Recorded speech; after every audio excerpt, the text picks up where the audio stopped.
Slog FPV. I've used the VIFLY WhoopStor version 1 for several years now. It's starting to get one of these connectors, I think one of the pins is getting a little thin. And so I decided to upgrade to the VIFLY WhoopStor 3. The fit and finish on this looks a little better. To be honest, the V1 kind of looked like a prototype. So in the box you get some PH 2.0 extension cables. I think for those who want to just run those off the side versus plugging the battery directly in, you can do that. I'm not going to be using those. You have plenty of clearance just to plug in batteries without a lead directly in to the charger itself. So if you want to use those, you can. Here is the power cable, USB-C to USB standard, and this is what plugs into your power brick. It looks like it has to be a power brick, which I have here. That's PD 3.0 type USB-C power brick. Let's see, you do get a very comprehensive getting started guide. It's concise, shows you how the menus work, and so it's definitely something you want to read. Quickly going through the differences between the V3 and the V1 and why you would consider upgrading. The first being the completed case in this ABS plastic.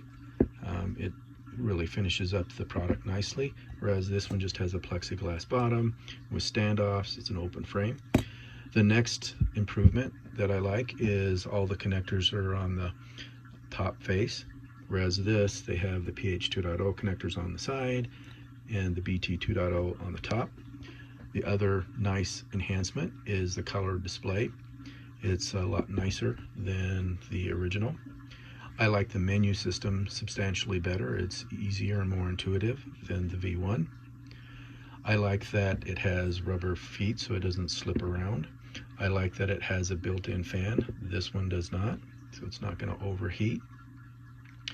I like that it has a internal speaker that beeps when you've met the charge voltage. That's a nice touch. And just overall, it's just a lot nicer product than the original. So I would say yes, it's definitely worth the upgrade. So next I'm going to plug in some batteries that I need to get charged, and we'll go through the menus. Battery connectors that it'll support, of course, is the PH 2.0 batteries that everybody's moving away from because of the voltage drop and the smaller pins. And then it'll also support the Beta FPV BT 2.0 connectors that do a much better job at reducing voltage drop across the connector.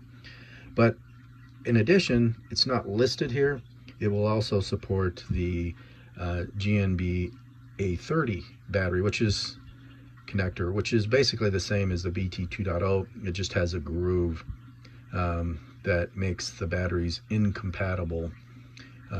Essentially, you can't plug in a BT 2.0 connector into a pigtail that is an A30 connector, but you can plug in an A30 battery into a BT 2.0 charging port, so it will also support A30. So again, the battery types this will support is the PH 2.0, the BT 2.0, and the A30.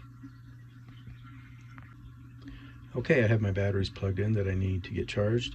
Let me go ahead and show you what's on the screen here. You can see that it shows and displays your input voltage, which is 19.9. The batteries currently have a storage voltage charge on them.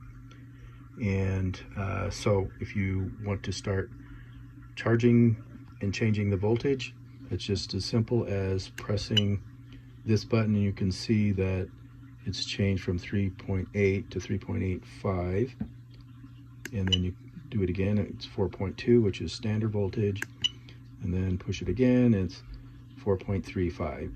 So again, this would be storage voltage 3.8 or 3.85, and then 4.2 for standard voltage charge, and then high voltage, which is what I'm going to be doing. So let's go ahead and set the current up. Right now it's at 0.3, but if you wanted to change that, you can just cycle through that. You can see that it's changing. So let's go ahead and set it back to 3.3 amps. And then all you have to do to start and stop is just to long press the button, and now it's starting to charge. Pretty slick, and the display is much brighter, and like the menu, the display menu is a lot more concise. Okay, you can see that charging's complete. You get the OK indication on the batteries that are plugged in. You can see that the voltage is 4.35 volts. So yeah, I really think this is worth the upgrade from the V1. It has, way better fit and finish. I like that it has a built-in fan. I like that it has a color display, and the V1 didn't. So overall, if you're looking for something that will maintain your batteries, the most critical thing for Whoop batteries, obviously, is when you're putting them away, the batteries, they should be at a storage voltage of 3.8 or 3.85. And otherwise, the life expectancy of the batteries is going to significantly be reduced.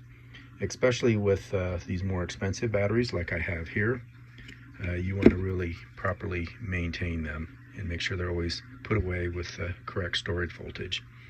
So with that, I know this is a short video, and I greatly appreciate you tuning in to my channel.